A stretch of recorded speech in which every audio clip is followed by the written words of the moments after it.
Hi, this is Aaron Linsdau. I'm a polar explorer and motivational speaker. Today I'm at the Craig Thomas Discovery Visitor Center in Grand Teton National Park.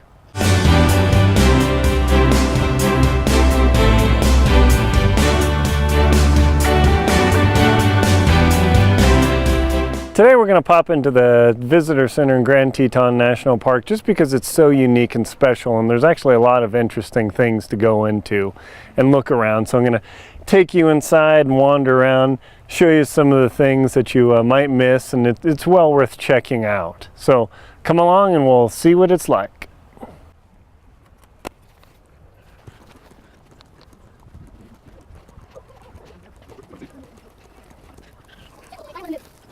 Oh, yeah. Just take a pause for 2 seconds. There's magma sort of rocks out here.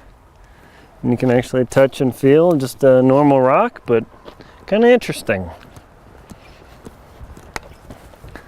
So the nice parts about this visitor center is you actually have to walk over to it, and you might say, oh, that's horrible, but really it's a good thing. Get you outdoors a little bit. That's kind of what a lot of the parks are going to, is the philosophy is, hey, we're gonna give you the outdoor experience, so it's not a car door to building door sort of roll, but we'll keep cruising here around. I'll show you a couple secrets.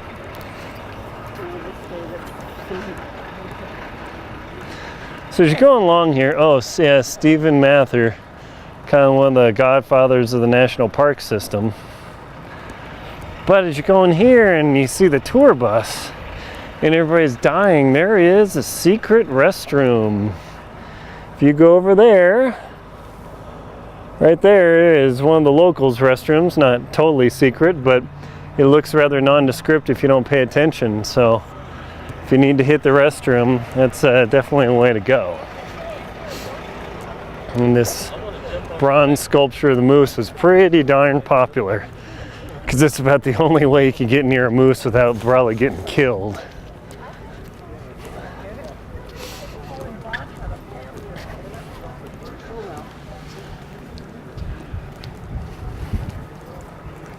Alrighty.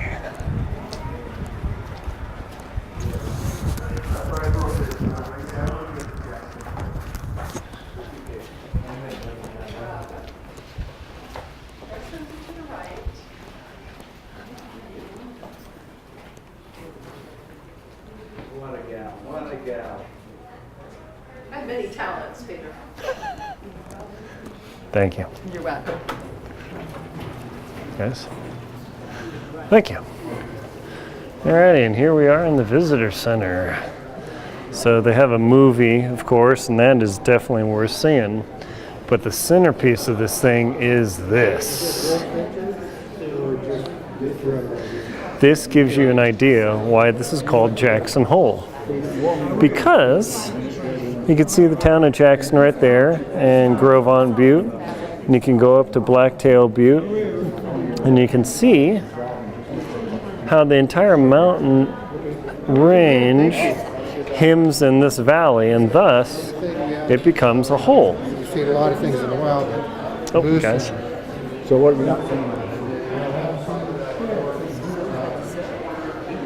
So you can see Jackson Lake, Jenny Lake, totally cool.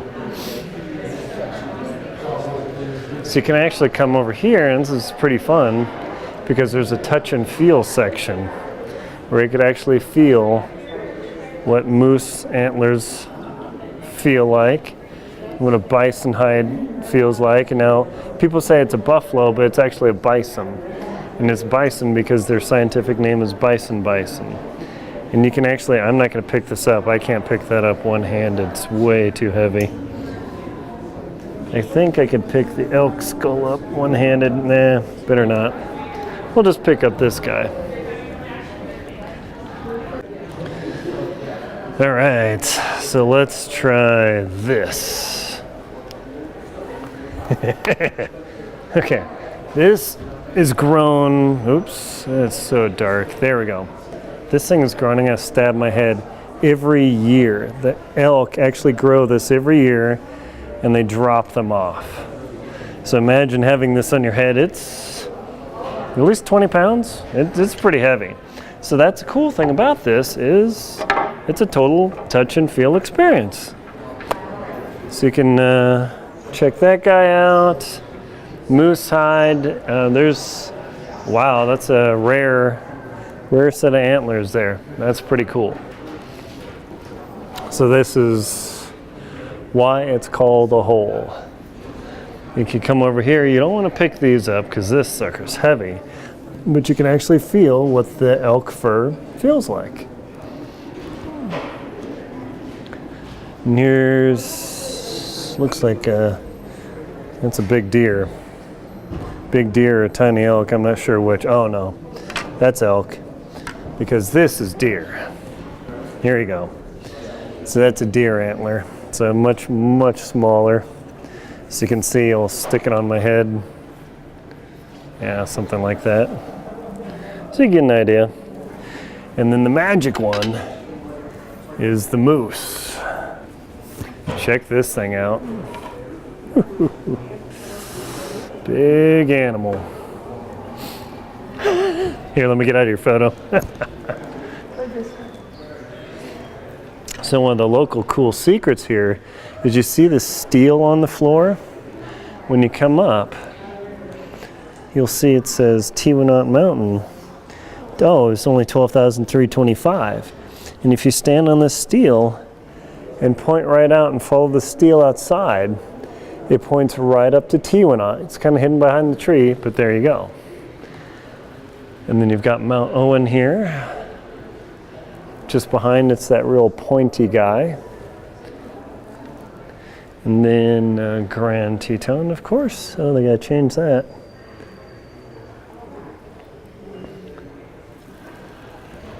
And then you come around to Nez Perce. Not nearly as high, 11,901. There you go up there. So if you want to, like, which mountain is which, you actually stare at these steel things and it tells you exactly. So let's see, South Teton, been on that too. I haven't been on Nez Perce or Mount Owen, but South Teton points right there. It's kind of a blob. It's really hard to tell where the summit is, and Middle Teton's there. So that's one cool little secret. As you walk around, there's nothing quite much hidden back here, but way back here is the climbing area. This is cool because the Tetons are super famous for climbing. And you can actually check out climbing gear. And they actually have real rock in here, and they've put nuts and hexes in the rock, and you can actually feel what people use. And you set this is called a hex. It's not a very good rock position because that'll pop out, but you get that wedged in there, and if you're climbing, you fall, that will actually stop you from dying. Now they've welded shut or screwed to shut the carabiners because unfortunately people will steal them, but you can see the nut back there. And these are bolted into the rock. The park doesn't really like that anymore. And you can actually feel what it's like and some of the equipment and climbing to enjoy climbing with. But you come over here and you can actually see some of the old school stuff that they used to climb with. These little ladders, it's a lowering system, has some friction, and these aren't too old school, but this rope, that's definitely old school. They do not use that anymore. And then you can see what old school crampons look like versus new one. That's a single fang. That's kind of trippy. And you can see some of the old boot designs all the way up to La Sportiva Modern. And this is a modern climbing rope. Old school, I actually used to climb with that gold cord. We never climbed with that. These pitons, you actually get hammered into the rock. They don't do that anymore. Nobody does that generally. And you can see the advent of the ice axe all the way to a modern technical climbing axe. It's quite a big difference. So then they give you a good description of what this is like here. And then of course, You would never be in the Tetons if you didn't consider skiing. Boy, these are, I don't even know what that is. Super old ski boots. Summit registers. Some guys on the Grand Teton. It looks just like that. Rocky Mountain Club. Interestingly enough, there's a controversy with who claims to have been on the Grand Teton first. William Owen disputed the summit claim, so it's called the Owen Spalding route. I've climbed that route. It's pretty fun. Definitely scary because you're climbing over a 2,000 foot drop. So there's always going to be some sort of controversy because people claimed they made it, but getting up that thing is not easy, that's for sure. Old school or new rope, old rope, climbing boots. So all sorts of things to check out here. If you're into Native American culture, they actually have quite a bit over here. Let's check this out real quick. I don't know honestly much about the native cultures here because there's not a lot around anymore. The closest reservation is the Wind River Reservation over near Riverton. But they sure make some beautiful stuff, man. Can imagine the work it takes to do this sort of beading and fabric design. It's incredible. And then if you need a restroom, there's one up front. There's one back here.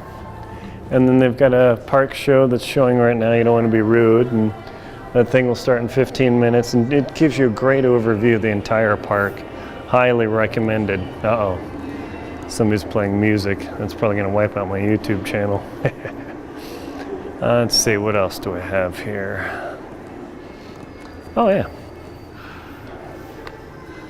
You can get an idea. And just basic visitor stuff. Check out Wolves, but you can see the floor has got a video display. But the cool thing is, they actually have real fur from a grizzly, and yeah, it had to die to get there. But you can actually feel what it's like and get the idea of the size of the paws of that animal. Whoa. Versus the black bear fur. And that's the real deal. So there's actually quite a lot to see in here. And then, yeah, they've got the usual carvings and climber ropes, and it's another sculpture of a moose. Sorry, this isn't my best video, but can't exactly set up the tripod and blab in here, that's for sure. And if you need backcountry permits for camping and such, you can come to the permit area here, and the park rangers can pretty much answer any question you've ever had in your entire life about parks. And you go get a backcountry permit. And